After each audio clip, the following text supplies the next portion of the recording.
What is up, everybody? This is your boy Killer Virus, and I'm back again for the third and final review. And this movie I literally just finished about roughly 10 minutes ago. 10, 12 minutes ago, give or take. So this movie I've been actually dying to see. Could not find it anywhere. It's not even my local fucking library had it for some strange reason, but they finally had a copy of it. And that is Spider-Man Far From Home. Now, this movie was actually, I want to say, better than the first movie it's Peter Holland? Oh, Tom Holland. Tom Holland played Spider-Man in the first Spider-Man movie of his arrival on the spider scene. This movie was actually definitely better than the first one that he was in. I really can't say, I'm not going to say too much on it because this movie came out only 2 years ago. Roughly 2019. Came out in 2019. If you haven't seen this, I don't know what the fuck you haven't been doing. But this movie actually follows up the Avengers Endgame movie. You know, where Tony Stark died, Thanos, all that other cool shit happened. Pretty sure you saw the review for that one, because I know I reviewed it. But yes, this movie follows that movie up. I'm not going to say too much about it. Friendly Neighborhood.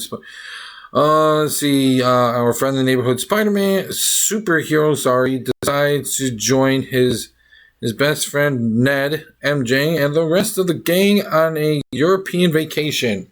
That's all. Pretty much, he needed a break from being a superhero, and he couldn't even fucking get that. He really couldn't even get a break. He couldn't just go on a science trip to Europe with his friends, on a school trip. He couldn't even get that, because eventually he just... Here's the thing. Being a superhero, lots of responsibilities. So, you know, superheroes never get vacations. Unless you're like a billionaire like Tony Stark was, or like some other really really rich superheroes. Pretty sure they were able to get vacations, but it's whatever. The movie itself had tremendous amounts of action in it. I was very confused about Mysterio's role at first, because at first, you know, I'm sitting there thinking, I see him, and I'm like, wait a minute.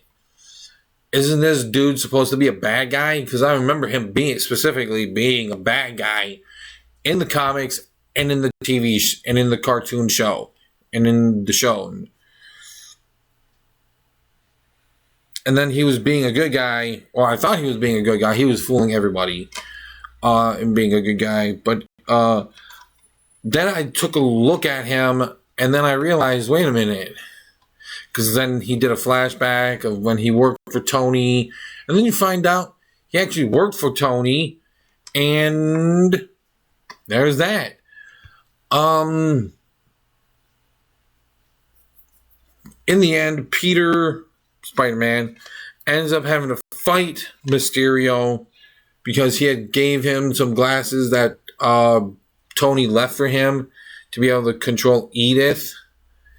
And Edith is an acronym for a very egotistical superhero. Even dead, I'm still... No, Edith.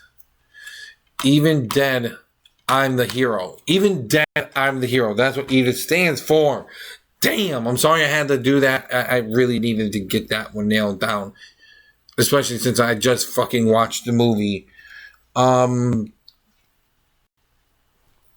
yes, this was an awesome movie. If you're into the superhero stuff, I definitely recommend that you watch this. And that you give it a try. Especially if you're into Spider-Man. I've been into Spider-Man for years. Even though I claim to be an ultimate DC fan, I still love Marvel. Even though Disney owns the rights to all Marvel stuff now. That's besides the point. The rating for this, I'm giving it a solid 10. Not just because it's a superhero movie. Not just because it's Spider-Man, but because there's tons of action scenes in here. There's tons of odd scenes, and it's a hodgepodge. It's a mix of different things. And to be able to sit here and enjoy a movie like this is amazing. I loved it. I even caught myself screaming at the TV at Peter to not do things. But yeah, definitely this should definitely be watched. Go buy it. I'm pretty sure it's cheap now. You could probably buy it for cheap, probably $5 or $10, depending on where you go. If you go to Walmart, you can probably find it in their $5 bin. Borrow from the library like I do, which I do recommend, because then you only have to watch it once and you can just take it out and watch it again. Or if you have a nerdy friend, guess what? You can go borrow it from them and then give it back to them and just keep swapping back and forth with them. You know, that's what you do. You just do whatever you want. 10 out of 10. Definitely recommended. You already know who the fuck I am. This was the last video for now until I can watch more movies. I am out for now. Deuces, everybody.